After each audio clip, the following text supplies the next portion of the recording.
रात के करीब 12 बजे का वक्त था। गर्मियों की रातें थीं और मैं अपने कमरे में सो रही थी। अचानक मेरे कमरे के दरवाजे पर दस्तक हुई। पहले तो मैं थोड़ा डर गई, लेकिन फिर सोचा शायद मेरा भाई ही होगा, क्योंकि घर में मेरे और भाई के अलावा कोई और नहीं था। मैंने उठकर दरवाजे की ओर कदम बढ़ाए। दरवाजा खोलते ही मैंने बाहर झांका, लेकिन वहां कोई नहीं था। मैंने सोचा शायद ये मेरा वहम होगा। मैं वापस बिस्तर पर लेटने लगी। अचानक दरवाजे पर फिर से पहले से भी ज्यादा जोर की दस्तक हुई। मैंने कांपती हुई आवाज में पूछा, कौन है? लेकिन कोई जवाब नहीं आया। डरते हुए मैंने दोबारा दरवाजा खोला और वहां मेरा भाई खड़ा था। उसने मुझसे कहा, क्या हुआ दीदी, इतनी घबराई हुई क्यों लग रही हो? वो मुझे आज कुछ अजीब सी नजरों से देख रहा था। मैंने सोचा शायद मैं ही ज्यादा सोच रही हूँ, लेकिन मुझे क्या पता था कि उस रात कुछ ऐसा होने वाला था जिसने मेरी पूरी जिंदगी को बर्बाद कर दिया, जिसे मैं चाहकर भी कभी भूल नहीं पाई। अब मैं आपको अपनी जिंदगी का वो सच बताने जा रही हूँ जिसे मैंने आज तक सबसे छुपा कर रखा था। यह सच ऐसा है जो मेरी हर रात की नींद और हर दिन का सुकून छीन ले गया। इसे सुनने के बाद शायद आपकी रूह कांप उठेगी। दोस्तों, कहानी सुनने से पहले दिल थाम कर बैठिएगा, क्योंकि कहानी बहुत ही खतरनाक होने वाली है। अगर चैनल पर पहली बार आए हैं तो चैनल को सब्सक्राइब जरूर कर लीजिएगा। तो चलिए कहानी शुरू करते हैं। मेरी उम्र 20 साल हो चुकी थी और मैंने नया नया जवानी की दहलीज पर कदम रखा था। मैं कॉलेज में सेकेंड ईयर की पढ़ाई कर रही थी। उन दिनों गर्मी का मौसम था और हमें कॉलेज से छुट्टियां मिल गई थीं। रोज की तरह आज भी पूरे घर की सफाई करने के बाद मैं अपने बिस्तर पर आराम कर रही थी। थकान से चूर होकर ऐसा लग रहा था जैसे पूरा बदन अकड़ गया हो। मैं अपने बिस्तर पर लेटकर सुकून पाने की कोशिश कर रही थी और हाथों से अपने सिर की मसाज कर रही थी। अचानक मेरा भाई राहुल मेरे कमरे में आया और दरवाजा बंद करके कहने लगा, क्या हुआ दीदी, तबीयत तो ठीक है? मैंने कहा, क्या भाई, मम्मी सारा काम मेरे सर पर डालकर चली जाती हैं। कॉलेज की छुट्टियां क्या हुई, सारे घर की जिम्मेदारी मुझ पर आ गई है। ऊपर से काम वाली बाई भी छुट्टी पर है। मुझसे नहीं होते ये घर के काम। मेरी बात सुनकर वह मेरे पास आकर बैठ गया और कहने लगा, मेरी प्यारी बहन, कोई बात नहीं, मैं अभी तुम्हारे लिए दूध लेकर आता हूँ, उसे पियोगी तो सुकून मिल जाएगा। राहुल की बात सुनकर मैं मुस्कुरा दी और कहा, बस तुम खाना बाहर से ले आना, मैं थोड़ी देर सोऊंगी तो मेरी तबीयत कुछ बेहतर हो जाएगी। राहुल कमरे से निकल गया। कुछ देर बाद ठंडे दूध के गिलास के साथ वह वापस आया। मुझे उस पर बहुत प्यार आया। दुनिया में बहुत कम ही ऐसे भाई होते हैं जो अपनी बहनों का इतना ख्याल रखते हैं। मैं उसे ढेर सारा आशीर्वाद देने लगी और उसका लाया हुआ दूध पीने लगी। दूध पीने के बाद मैं अपने बिस्तर पर लेट गई। राहुल कहने लगा, चलो दीदी, मैं तुम्हारा सिर दबा देता हूँ, तुम सो जाओ। वह मेरे पास बैठ गया और अपने हाथों से मेरा सिर दबाने लगा। उसके हाथों से मुझे सुकून मिलने लगा और मेरे सर का दर्द भी कम हो गया था। मैं आंखें मूंद कर लेट गई और कुछ ही देर में मैं गहरी नींद सो गई। मुझे कोई भी होश नहीं था कि मैं कितने घंटे तक सोती रही। जब मेरी आंख खुली तो मैंने घड़ी पर टाइम देखा। रात के 9 बज चुके थे। शायद थकावट की वजह से मुझे वक्त का एहसास ही ना हुआ। मम्मी और पापा भी ऑफिस से वापस आ चुके थे। मुझे कुछ भी समझ नहीं आ रहा था और मेरा पूरा शरीर दर्द कर रहा था। मैं बिस्तर से उठकर बाथरूम जाने लगी। तभी मुझे चक्कर आ गए। मुझे ऐसा लग रहा था जैसे सब कुछ घूम रहा हो और अगर दीवार का सहारा नहीं लिया होता तो शायद गिर जाती। खुद को संभालते हुए मैं फ्रेश होकर बाहर आई। देखा कि सभी खाने के टेबल पर बैठे हुए थे और मेरे आने का इंतजार कर रहे थे। मैं जाकर आराम के साथ कुर्सी पर बैठ गई। मेरी हालत काफी खराब हो चुकी थी और थकावट से मेरा पूरा बदन दर्द कर रहा था। राहुल ने देखा कि मैं थकी हुई हूँ तो तुरंत मम्मी से कहने लगा, मम्मी देखिए, अंजलि दीदी पर काम का बोझ थोड़ा कम डाला करे। अरे, अगर काम वाली नहीं आ रही तो उसकी जगह किसी और को रख ले। यह बेचारी सारा दिन काम करके थक जाती है। देखें तो इसकी रंगत भी पीली पड़ चुकी है। वाकई में मेरी हालत दिन ब दिन खराब होती जा रही थी। मम्मी और पापा दोनों ही काम करते थे, क्योंकि सिर्फ पापा की जॉब से घर का खर्चा चलना मुश्किल था। साथ ही हमारी पढ़ाई का खर्च भी काफी था, इसलिए मम्मी भी उसी कंपनी में काम करती थी जहां पापा। हम दोनों भाई बहन कॉलेज जाते थे, लेकिन गर्मी के मौसम में छुट्टियां होने की वजह से घर पर ही थे। मैंने एक बात नोटिस की थी कि पिछले कुछ हफ्तों से राहुल मेरे कुछ ज्यादा ही करीब होने लगा था। जब से मुझे कॉलेज से छुट्टियां मिली थीं, तब से वह मेरा कुछ ज्यादा ही ख्याल रखने लगा था। अगर मैं घर का कोई काम करती तो वह आकर मदद करने लगता। कभी कभी काम करते वक्त मुझे थकावट महसूस होती तो वह मुझे आराम से बिठाकर मेरा सिर दबा देता। जब मैं उसे मना करती तो वह हंसते हुए कहता, नहीं दीदी, तुम बहुत काम करती हो, अब मेरा हक बनता है कि तुम्हें सुकून दो। मैं उसे रोक नहीं पाती और चुपचाप लेटी रहती। लेकिन एक रात जो हुआ, उससे मेरे होश उड़ गए थे। क्या राहुल कभी ऐसा कर सकता था? मैं अपने कमरे में सो रही थी। आधी रात के करीब मुझे महसूस हुआ कि जैसे कोई मेरे कमरे में आकर खड़ा हो गया हो। धीरे धीरे वह बिस्तर के पास आ रहा हो और मैं सोते हुए भी महसूस कर सकती थी कि कुछ अजीब हो रहा है। मुझे तुरंत झटका सा लगा और मैंने आंखें खोल दी। कमरा पूरी तरह से अंधेरे में डूबा हुआ था और जब मैंने उठकर देखा तो अंदर कोई नहीं था। बस कमरे का दरवाजा थोड़ा सा खुला हुआ था और मुझे याद था कि मैं हमेशा सोने से पहले दरवाजा बंद करके सोती थी। तो फिर वह कैसे खुला था? मैं चुपचाप उठकर दरवाजे को लॉक करने लगी। फिर से बिस्तर पर जाकर सोने की कोशिश की, लेकिन जैसे ही मेरी आंखें बंद हुईं, मुझे फिर से कुछ कदमों की आहट सुनाई दी, जैसे कोई बिस्तर के पास आकर बैठा हो। और फिर मुझे लगा जैसे कोई मेरे पास आकर अपना हाथ बढ़ा रहा हो। मैंने पलटकर देखा, लेकिन कोई नहीं था। मेरी धड़कन तेज हो गई थी और मुझे घबराहट होने लगी थी। मैंने घबराते हुए कमरे की लाइट ऑन की और दरवाजा खोलकर बाहर झांका, लेकिन वहां कोई नहीं था। आज से पहले ऐसा कभी नहीं हुआ था जो अब हो रहा था। मुझे प्यास लगी तो मैं कमरे का दरवाजा खोलकर बाहर निकली। उसी वक्त राहुल भी अपने कमरे से बाहर निकला। मुझे देखकर उसने पूछा, क्या बात है, आप अभी तक जाग रही हैं? मैंने जवाब दिया, कुछ नहीं, बस ऐसा महसूस हुआ जैसे कमरे में कोई मौजूद हो। पानी पीकर मैं दोबारा कमरे में आई और पीछे पीछे वह भी आ गया। उसने कहा, आपको डरने की जरूरत नहीं है। अगर आपको डर लग रहा है तो मैं आपके पास सो जाता हूँ। मैंने उसे मना किया, नहीं, तुम्हें परेशान होने की जरूरत नहीं है, जाओ और आराम करो। लेकिन वह जिद करने लगा कि मैं आपको अकेला किसी भी हाल में नहीं छोड़ सकता। आपकी तबीयत खराब हो सकती है, मैं आपको तकलीफ में नहीं देख सकता। आप सो जाएं, मैं यही सो जाता हूँ। आखिरकार उसकी जिद के आगे मुझे झुकना पड़ा। मैं बिस्तर पर लेट गई और उसने भी सोफे पर तकिया रखा और मेरे पास में ही सो गया। लेकिन उस रात मुझे ऐसा महसूस हुआ जैसे कोई मेरी ओर काफी देर तक ध्यान से देखता रहा हो। उसने मेरे बालों को सहलाया, मेरे चेहरे पर उंगलियां फेरी और मैं सो रही थी। अगली सुबह जब मैं उठी तो मेरा मूड बड़ा अजीब था, लेकिन जब मैंने अपने आप पर गौर किया तो मैं हैरान रह गई। शुक्र था कि मैंने अपने आप को दुपट्टे से ढक रखा था। मेरी कमीज बेतरतीब हो चुकी थी। मुझे हैरत हुई क्योंकि आज से पहले मैं कभी इस तरह आराम से नहीं सोई थी। आज मैं बहुत खुश महसूस कर रही थी, न जाने क्या वजह थी। मैंने अपने भाई की तरफ देखा तो वह भी बहुत खुश था। मैंने उसको पूछा, तुम आज इतने खुश क्यों हो? तो कहने लगा, जिसको आप जैसी बहन मिल जाए वो क्यों ना खुश हो। घर के सारे काम निपटाकर जब मैं बैठी तो राहुल तेल लेकर मेरे पास आ गया। कहने लगा, अंजलि दीदी, आप अपने बाल खोल दे, मैं आपके सर में मालिश कर देता हूँ। मुझे उसकी हरकतें कुछ अजीब लग रही थीं।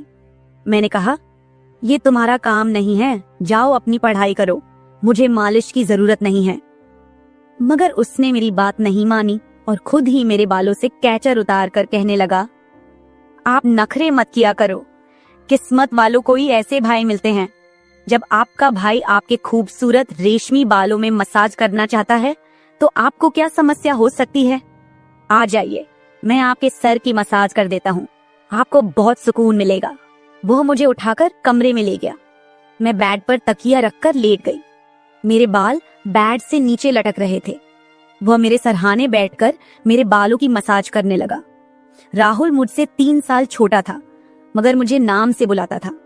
कहता, आप इतनी प्यारी हैं कि आपको देखकर दिल करता है कि आप हमेशा इसी तरह मुस्कुराती रहें और मैं आपका लाभ उठाता रहूं। वह मेरे सिर की मालिश कर रहा था और उसके हाथों में जैसे जादू था।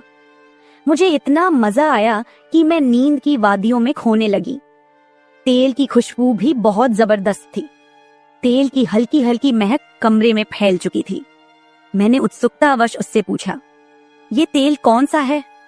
उसने मुस्कुराते हुए जवाब दिया, ये एक खास तेल है जो आपकी सुंदर जुल्फों को और भी चमकदार बनाएगा। आपके बालों की खास देखभाल के लिए ही लाया हूँ। उसकी बातें मुझे बहुत अजीब सी लग रही थी। मैं समझ नहीं पाती थी कि वह किस तरीके से बात कर रहा है। मालिश के दौरान कब मुझे नींद आ गई, पता ही नहीं चला। कुछ समय बाद जब मेरी आंख खुली तो मेरे पूरे बदन में भारीपन महसूस हो रहा था। ऐसा लगा रहा था जैसे किसी ने मुझ पर बहुत ज्यादा वजन रख दिया हो। मेरी टांगों और हाथों में अजीब सा दर्द था, मानो घंटों तक मैं किसी भारी बोझ के नीचे रही हूं। पूरे बदन में दर्द सरायत कर रहा था। मैं धीरे धीरे उठकर बैठी और चारों तरफ नजर दौड़ाई। मेरे कपड़े हल्के हल्के गीले हो गए थे और पंखा भी बंद था। कमरे में गर्मी का एहसास हो रहा था। मैंने चक्कर खाती हालत में बेड से नीचे कदम रखा, मगर पैरों में जैसे जान नहीं थी। मैंने अपने भाई को देखा जो शांत और सामान्य नजर आ रहा था। लेकिन यह सब क्या हो रहा था? मुझे समझ नहीं आ रहा था कि आखिरकार ऐसा क्यों हो रहा है। बड़ी मुश्किल से खुद को घसीटते हुए मैं बाथरूम पहुंची और फ्रेश होकर आई। आईने में अपनी हालत देखी तो ऐसा लगा जैसे मैं पूरी रात सोने की बजाय किसी मेहनत वाले काम में जुटी रही हूं। जब मैं कमरे से बाहर निकली तो मुझे हल्की हल्की फुसफुसाने की आवाजें सुनाई दी। ऐसा लगा जैसे कोई किसी से बातचीत कर रहा हो। घर में मेरे और राहुल के अलावा कोई नहीं था। फिर वह किससे बात कर रहा था? प्यास लगने के कारण मैं पहले किचन में पानी पीने गई, लेकिन तब तक आवाजें आनी बंद हो चुकी थीं। जैसे ही मैं किचन के दरवाजे के पास पहुंची, राहुल बैठक से बाहर निकलता दिखा। उसके हाथों में कई नोटों के बंडल थे और उसके चेहरे पर एक अजीब सी मुस्कान थी। मेरे माथे पर बल पड़ गए। उसने जैसे ही मुझे देखा चौंक गया। कहने लगा, दीदी आप उठ गईं। मैंने बिना जवाब दिए धीरे धीरे उसके करीब जाकर पूछा, ये पैसे कहां से आए? वह हड़बड़ा गया और तुरंत उन्हें अपनी जेब में डालने की कोशिश करने लगा। मैंने उसका हाथ पकड़कर उन पैसों को बाहर निकाला और सख्ती से पूछा, सच सच बताओ, इतने पैसे तुम्हारे पास कैसे आए? वह घबरा गया और कहने लगा, प्लीज पापा को मत बताना। ये पैसे पापा के एक दोस्त ने पुराने कर्ज के रूप में लौटाए हैं। मैंने सोचा था कि इनसे मोबाइल खरीद लूंगा। उसकी बात सुनकर मेरा गुस्सा 7वें आसमान पर पहुंच गया। मैंने उसे डांटते हुए कहा, क्या तुम्हें घर की हालत का जरा भी अंदाजा नहीं है? मम्मी पापा दोनों इतनी मेहनत कर रहे हैं और तुम इन पैसों से मोबाइल खरीदने की सोच रहे हो। उसने शर्मिंदा होकर पैसे मुझे थमा दिए। मैंने वो पैसे रात को पापा को दे दिए। उस रात राहुल ने मुझसे एक भी बात नहीं की और जल्दी सोने चला गया।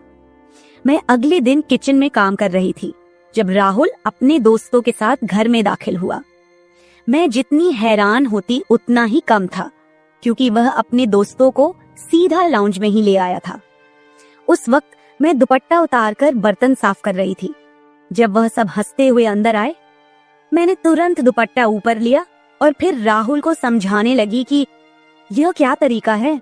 तुम जानते हो इस वक्त मम्मी पापा घर नहीं हैं, फिर भी इन लोगों को घर ले आए हो। राहुल मुस्कुराते हुए बोला, दीदी ये घर मेरा भी है और आपको कोई दिक्कत नहीं होनी चाहिए। वैसे भी ये मेरे खास दोस्त हैं, आप उनके लिए खाना बना दें। वह मुझसे काफी नाराज हो चुका था, मगर अब मैं क्या करती? खाना तो बनाना जरूरी था। मैंने मजबूर होकर खाना तैयार किया और टेबल पर लगा दिया। मैंने गौर किया कि उसके दोस्त बार बार मुझे घूर कर देख रहे थे। वे सभी राहुल की उम्र से बड़े थे और अजीब तरीके से घूर रहे थे, जैसे कच्चा ही खा जाएंगे। मैं तुरंत अपने कमरे में चली गई और दरवाजा बंद कर लिया। उनके जाने के बाद मैंने राहुल से कड़े शब्दों में कहा, दोबारा तुम्हारे दोस्त इस घर में नजर न आए, नहीं तो मैं मम्मी पापा को सब बता दूंगी। राहुल ने कुछ पल मेरी ओर देखा और फिर मुस्कुराते हुए बोला, ठीक है, वो नहीं आएंगे, लेकिन आप मम्मी पापा को कुछ मत बताइए। मुझे राहुल की हरकतें कुछ मुश्किल सी लगने लगी थी, क्योंकि वह मुझे अजीब तरह से देखने लगा था। उस रात मैं बिस्तर पर लेटी थी और आराम करने की कोशिश कर रही थी। अचानक मैंने महसूस किया कि मेरे पैरों पर किसी का हाथ था। मैं हड़बड़ाकर उठी और देखा कि राहुल मेरे पैरों को अपनी गोद में रखकर मसाज कर रहा था। मैंने उससे ऐसा करने से मना किया, मगर वह कहने लगा, मैं जो कर रहा हूँ मुझे करने दे। इस घर में एक मैं ही हूँ जिसे आपकी इतनी फिक्र है। मम्मी पापा को तो बस अपने काम की पड़ी रहती है। खैर, मैं भी थक चुकी थी। आंखें बंद की और सोने लगी। राहुल के हाथों मसाज करवाने से मैं नींद की गहराई में खोने लगी थी, मगर जब मेरी आंख खुली तो मेरे होश उड़ गए। मेरा सर बुरी तरह चकरा रहा था। बिस्तर की चादर बिल्कुल बेतरतीब हो चुकी थी। बिस्तर पर एक पुरुषों की शर्ट और परफ्यूम रखा हुआ था। यह सामान किसका था? मैं तो कुछ भी बोल नहीं सकी। सर में इतनी तेज दर्द था कि मैं दोबारा बिस्तर पर गिर गई, जैसे मैं पूरी तरह होश में नहीं थी। मुझे अब समझ में आने लगा था कि जब भी मेरा भाई उस तेल से मेरे सर की मसाज करता था तो मुझे इतनी गहरी नींद क्यों आ जाती थी। मुझे पास में किसी की फुसफुसाहट सुनाई दे रही थी, मगर कौन बोल रहा था यह मैं पहचान नहीं सकी। मुझे तो बस राहुल की आवाज सुनाई दे रही थी। ऐसा लग रहा था जैसे वह मेरे कमरे में मौजूद हो और मुझे उठाने की कोशिश कर रहा हो, लेकिन मैं कुछ भी साफ नहीं देख पा रही थी। कुछ देर बाद जब मेरी आंख खुली तो सारा दृश्य मेरी नजरों के सामने घूमने लगा। मैंने सबसे पहले बेड की तरफ देखा, जहां शर्ट और परफ्यूम पड़े थे, मगर अब वहां कुछ भी नहीं था। आज फिर मेरी हालत बड़ी अजीब थी। मैं बच्ची तो नहीं थी जो ये सब कुछ समझ ना पाती। घर में मेरे और राहुल के अलावा और कोई नहीं था। फिर मेरे सोने के बाद ऐसा क्या होता था कि मेरा पूरा शरीर पानी से नहला दिया गया हो? सिर्फ इतना ही नहीं, मेरा शरीर दर्द से चूर था और रंगत भी बिल्कुल पीली हो चुकी थी। दिन ब दिन मैं कमजोर होती जा रही थी। उस दिन भी राहुल मेरे करीब आने की कोशिश कर रहा था, मगर मैं बहाना बनाकर अपने कमरे में आ गई थी। दिमाग में अजीब से विचार आने लगे थे। तबीयत भी काफी खराब थी। माँ ने मेरी हालत देखकर पूछा, क्या बात है, तुम ठीक नहीं लग रही हो? मैंने कुछ नहीं कहा। माँ ने कहा कि अगले दिन वे मुझे डॉक्टर के पास ले जाएंगी। उस रात मैं बार बार उठ रही थी और ठीक से सो नहीं पाई। अगले दिन मेरे मम्मी पापा रोज की तरह अपने काम पर चले गए थे। उन्हें शायद मेरी परवाह नहीं थी। मैं खुद ही डॉक्टर के पास गई, जहां अल्ट्रासाउंड में पता चला कि मैं पेट से हूं। मेरे तो पैरों तले जमीन खिसक गई। आखिर यह सब मेरे साथ कौन कर सकता था? राहुल मेरा भाई था, लेकिन फिर मेरे दिमाग में यह बात आई कि वह मेरा सौतेला भाई है। वो माँ की दूसरी शादी से हुआ था, जबकि मैं उनकी पहली शादी की औलाद थी। इस तरह की बातें मुझे गलत सोचने पर मजबूर कर रही थीं। समझ नहीं आ रहा था कि कैसे अपने माँ बाप को यह बात बताऊं। राहुल मेरा सौतेला भाई जब मेरे पास बैठता तो कभी मेरा हाथ पकड़ता तो कभी मेरे गाल खींच देता। उसकी हरकतें मुझे परेशान कर रही थीं, लेकिन मैं उसको कुछ कह नहीं पा रही थी। मेरे दिमाग में यही सवाल गूंज रहे थे कि आखिरकार मेरे साथ ऐसा कौन कर सकता है। फिर मैंने एक दिन अपने कमरे में मोबाइल का कैमरा फिट करके रख दिया ताकि सच्चाई सामने आ सके। उस दिन हमारे माता पिता घर पर नहीं थे। राहुल फिर से मेरे पास आया और मेरे सिर की मालिश करने लगा। मैंने पूरी कोशिश की कि मैं ना सोऊं, लेकिन वह तेल इतना अजीब था कि मैं उसकी खुशबू से बेहोश हो गई। 1 घंटे बाद जब मेरी आंखें खुली तो माँ पापा घर लौट चुके थे। मैंने सबसे पहले कैमरे की रिकॉर्डिंग देखी। जो कुछ मैंने देखा वह मेरे होश उड़ा देने के लिए काफी था। राहुल मेरे कमरे में अपने दोस्तों को लाता था जो मेरे साथ बुरा व्यवहार करते थे। फिर अपना काम पूरा करने के बाद वे राहुल को पैसे देते और चले जाते। जब मुझे इस सच का पता चला तो मैं पूरी तरह से टूट गई। मैं गुस्से में अपने कमरे से बाहर आई और राहुल का गिरेबान पकड़कर मैंने उसे थप्पड़ मारने शुरू कर दिए। मेरी चीख सुनकर मम्मी पापा भी वहां आ गए। पापा ने मेरा हाथ पकड़ लिया और गुस्से में कहने लगे, क्या हो गया है? तुम इसे क्यों मार रही हो? होश में हो? क्या पागल हो गई हो? क्यों मार रही हो इसे? मैंने रोते हुए वीडियो दिखा दी कि यह जलील इंसान मेरे साथ क्या कर रहा था। वीडियो देखते ही माँ बेहोश होकर जमीन पर गिर गई। ये देखकर पापा को भी बहुत ज्यादा गुस्सा आया। उन्होंने राहुल को गुस्से में पकड़ लिया और उसे बुरी तरह पीटना शुरू कर दिया। उसके मुंह और नाक से खून बह रहा था। राहुल ने गुस्से में कहा, मैंने इसे कभी भी अपनी बहन समझा ही नहीं। मुझे पैसों की जरूरत थी। लोग इसके लाखों रुपए देने को तैयार थे। मुझे अपनी जरूरतें पूरी करनी थी, इसलिए मैंने यह कदम उठाया। मैं अपने कानों पर हाथ रखकर बस रोए जा रही थी। पापा ने उसे इतना मारा कि वो लहूलुहान हो गया, लेकिन जैसे तैसे खुद को छुड़ाकर वह घर से भाग गया और फिर कभी उस घर में वापस नहीं आया। इस हादसे को मेरे लिए भूल पाना तो दूर, इसे याद करते हुए आज भी मेरी रूह कांप जाती है। भाई वही होता है जो आपके सगे खून का हो। किसी भी अनजान मर्द के सहारे अपनी बेटी को छोड़ना बहुत बड़ी भूल हो सकती है, क्योंकि कुछ शैतानी सोच रखने वाले लोग हर वक्त इस ताक में रहते हैं कि कब किसी मासूम की इज्जत से खिलवाड़ करें। मेरी वीडियो देखने वाले सभी दर्शकों को यही गुजारिश है कि अपनी बहन बेटियों को कभी भी किसी अनजान मर्द के सहारे उन्हें अकेला न छोड़े और बेटियों की सिर्फ परवरिश मत कीजिए, उन्हें आत्मनिर्भर और आत्मरक्षक बनना सिखाइए। इस सारे मामले में आपको किसकी गलती लगती है? हमारे माँ बाप की, जिन्होंने पैसा कमाने के चक्कर में हमारे ऊपर कभी ध्यान ही नहीं दिया, या फिर मेरी, जो अपने सौतेले भाई पर सरगे से भी ज्यादा भरोसा करती थी, या फिर इस समाज की, जो बेटियों को कमजोर और बेबस मानता है। आपकी राय मेरे लिए बहुत मायने रखती है। कमेंट बॉक्स में जरूर बताएं कि इस पूरे मामले में आप किसे गलत मानते हैं। मैं अपनी कहानी आपके साथ इसलिए साझा कर रही हूँ ताकि यह किसी और के लिए एक सीख बन सके। यह सिर्फ एक घटना नहीं है, बल्कि एक चेतावनी है कि हम सबको सतर्क रहना चाहिए। अगर आपको मेरी यह कहानी पसंद आई और आप मानते हैं कि इसे सुनकर कोई और भी जागरूक हो सकता है, तो इसे शेयर जरूर करें। अगर आप ऐसी और भी कहानियां सुनना चाहते हैं जो मनोरंजन के साथ एक संदेश भी दें, तो मेरे चैनल को सब्सक्राइब जरूर करें। बेल आइकॉन दबाना मत भूलिएगा ताकि आपको मेरी हर नई कहानी समय पर मिल सके। कल फिर मिलते हैं एक नई कहानी के साथ। धन्यवाद। हेलो दोस्तों, आज की कहानी मेरे और मेरे ससुर जी के रिश्ते के बीच की है। मेरा नाम कामिनी है और मेरी उम्र अभी 26 साल है। मैं काफी खूबसूरत हूँ। मैंने अपनी बॉडी को पूरा फिट रखा हुआ है क्योंकि मैं रोजाना एक्सरसाइज करती हूँ। मेरी शादी को 7 साल हो चुके हैं। मेरे मम्मी पापा ने गरीबी की वजह से मेरी शादी कम उम्र में ही एक अमीर लड़के से करवा दी, लेकिन वो लड़का अक्सर बीमार रहता था। उसके हार्ट में कोई प्रॉब्लम थी। मैं अपनी शादी से ज्यादा खुश नहीं थी, पर मेरे पति मुझसे बहुत ज्यादा प्यार करते थे।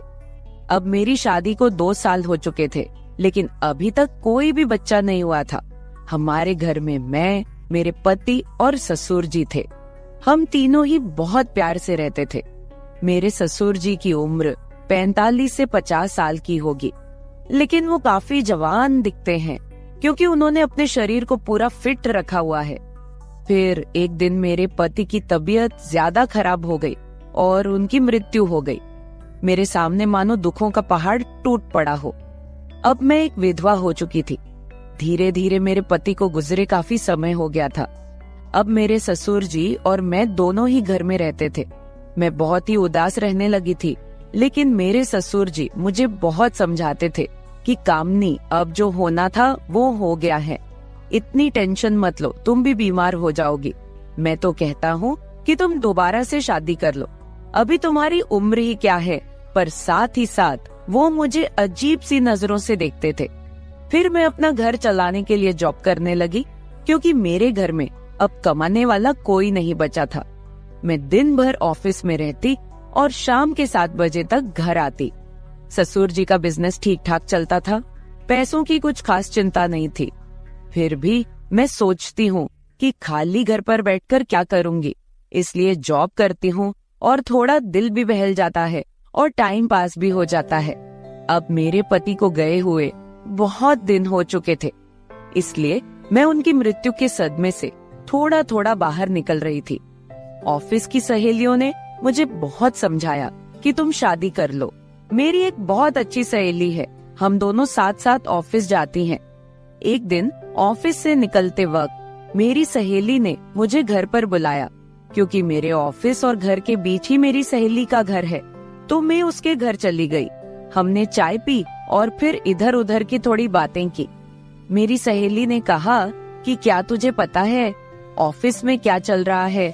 मैंने कहा नहीं यार, मुझे उससे क्या फर्क पड़ने वाला है, वैसे भी तो मैं ऑफिस में अपना मन बहलाने के लिए ही जाती हूँ। फिर मेरी सहेली बोली, फिर तू सुन ले, हमारे ऑफिस में सभी लोग एक दूसरे से मिलकर रहते हैं और किसी को भी कोई समस्या हो वो सभी मिलकर सुलझा लेते हैं। देखो, जो काम वाली आंटी है वह विधवा हो चुकी है, लेकिन ऑफिस के लोगों ने मिलकर उनकी शादी करवा दी है। अब वह बहुत खुशी खुशी रहती है और उनका भी एक सहारा बन गया है। मैंने उसकी बातों पर ज्यादा ध्यान नहीं दिया और वहाँ से अपने घर चली आई। मैं थोड़ा थोड़ा अपनी सहेली की बातों को समझ रही थी कि वो मुझे शादी करने के बारे में बोल रही है। फिर मैंने घर आकर ससुर जी को खाना बनाकर दिया और खुद भी खाना खाया। मैं अपने कमरे में बैठी थी, मुझे नींद नहीं आ रही थी। सुबह के लगभग 10 बज रहे थे। आज रविवार था, मुझे ऑफिस नहीं जाना था। तभी मेरे दिमाग में मेरी सहेली के मुंह से सुनी हुई बातें चलने लगी। मैं सोच सोचकर परेशान सी होने लगी। फिर मेरे दिमाग में कुछ आया और मैं अपने ससुर जी के कमरे की ओर चली गई। जब मैं अपने ससुर जी के रूम में गई तो उनके हाथ में एक किताब थी।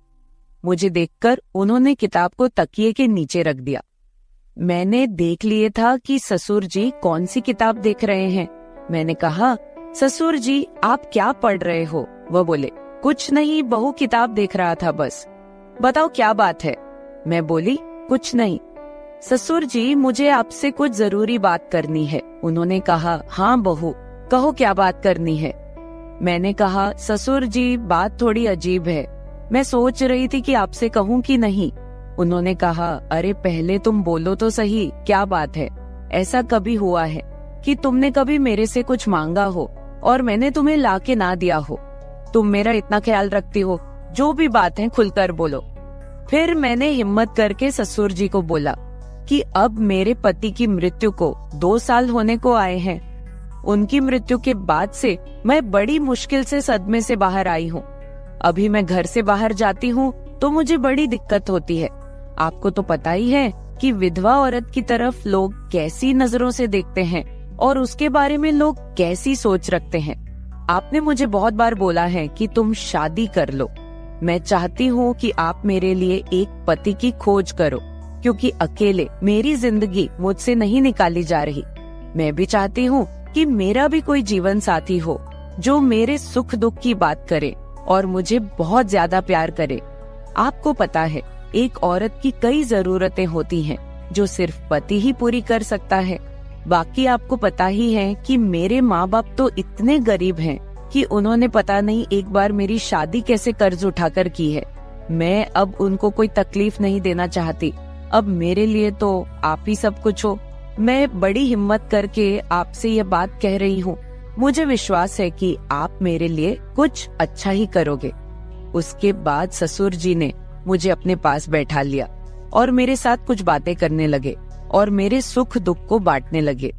फिर ससुर जी मुझसे बोले, बहू, जिस चीज की तलाश तुम बाहर से कर रही हो वो चीज तुमको घर में ही मिल सकती है। अगर तुम चाहो तो मैं तुम्हारी सभी जरूरतों को पूरा कर सकता हूँ। ससुर जी की बात सुनकर तो मेरे होश ही उड़ गए। मैंने बोला, ससुर जी, मैं तो आपकी बेटी सामान हूँ, आप ये सब कैसे सोच सकते हैं? ससुर जी बोले, देखो बहू, तुम्हें पता है तुम्हारी सासू माँ की मृत्यु के बाद से मैं अकेला ही जिंदगी बीता रहा हूँ। और जब से तुम्हारे पति की मृत्यु हुई है तुम भी अकेले जिंदगी बिता रही हो।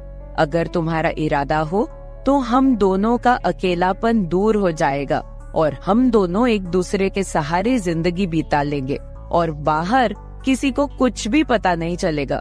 बाकी मेरे जाने के बाद ये सारी प्रॉपर्टी भी तो तुम्हारी ही है और इस प्रॉपर्टी को संभालने वाला भी तो कोई चाहिए।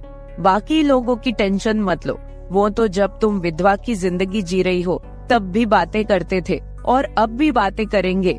सच कहूँ तो बहू, मैं तो उसी वक्त तेरा दीवाना हो गया था जब मैंने तुम्हें पहली बार देखा था। फिर मैंने ससुर जी को बोला कि मैं सोचकर बताती हूँ। अगली सुबह मैं उठी और खाना बनाने लगी। अगले दिन मैं ऑफिस नहीं गई, मैं किचन में खाना पका रही थी। तभी ससुर जी किचन में आए और बोले, बहू आज ऑफिस नहीं जा रही हो क्या? मैंने कहा, नहीं आज नहीं जा रही हूँ, आज मैंने ऑफिस से छुट्टी ले ली है। आप कहीं जाने वाले थे, गए नहीं क्या? वो बोले, नहीं आज मेरी तबीयत ठीक नहीं है, मैंने सोचा कि आज घर रहकर आराम कर लेता हूँ। कुछ देर के बाद घर में कुछ मेहमान आ गए। हम लोग मेहमानों के आदर सत्कार में लग गए। मैंने उनसे हालचाल पूछा और उन लोगों से ढेर सारी बातें की। मेहमान के रूप में मेरे चाचा और चाची जी आए हुए थे। जब मैं मेहमानों से बातें कर रही थी तभी ससुर जी बाहर घूमने चले गए। उनकी आदत है कि जब वह घर पर रहते हैं तो वह खेतों की तरफ घूमने चले जाते हैं। फिर थोड़ी देर के बाद मेरे चाचा चाची भी खाना खाकर चले गए। दोपहर के 1 बजे का समय हो चुका था। मेरे दिमाग में ससुर जी की बातें घूम रही थी। मैं सोच रही थी कि इस अकेलेपन के साथ मैं सारी जिंदगी कैसे बिताऊंगी। मैं ससुर जी के साथ रहूंगी तो हो सकता है कि हमारा कोई बच्चा भी हो जाए। और ससुर जी की बात सही है, उनके जाने के बाद उनकी सारी प्रॉपर्टी भी तो मेरी ही है। मुझे ससुर जी की बातें काफी हद तक सही लग रही थी। फिर मैंने ससुर जी को कॉल किया और बोली, ससुर जी खाना तैयार हो गया है, आकर खाना खा लीजिए। इस पर वह बोले, मैं अभी बाहर हूँ और मुझे थोड़ा टाइम लगेगा। मैंने कहा ठीक है, मैं जरा बाहर जा रही हूँ तो देर शाम तक वापस आऊंगी, क्योंकि मैंने मार्केट शॉपिंग करने के लिए जाना था। फिर मैं मार्केट चली गई और वहाँ से अपने लिए और ससुर जी के लिए कुछ कपड़े खरीद कर लाई। जब मैं घर पहुँची तो शाम के 7 बज चुके थे। ससुर जी अपने कमरे में सो रहे थे। मैंने ससुर जी को उठाया और वो नहाने चले गए। अब चारों तरफ शांति हो चुकी थी। शाम के 8 बज चुके थे। फिर मैं ससुर जी के पास गई और उनको वो सब बातों के लिए हाँ बोल दी जो उन्होंने मुझे कही थी। ससुर जी मेरी हाँ सुनते ही खुश हो गए। फिर मैं उनके साथ, उसके बाद तो आप समझ ही सकते हैं, जो होना था वो हो गया। मैंने ससुर जी को फिर से अपनी ख्वाहिश बताई और ससुर जी ने मेरी ख्वाहिश पूरी कर दी। हम दोनों ने 1 से 2 घंटे तक एक दूसरे से वो सब बातें की और सारा काम किया। इस तरह से हम दोनों ससुर बहू काफी खुशी खुशी पति पत्नी की तरह रहने लगे। अब मुझे किसी भी चीज की दिक्कत नहीं होती, क्योंकि अब मुझे कहीं भी जाना होता है तो मैं ससुर जी के साथ चली जाती हूँ और हम खूब एंजॉय करते हैं। कुछ दिन बीत जाने के बाद ससुर जी बोले, कामिनी अब तुम मेरे बिजनेस के बारे में सारा कुछ समझ लो और खुद सारा बिजनेस संभाल लो।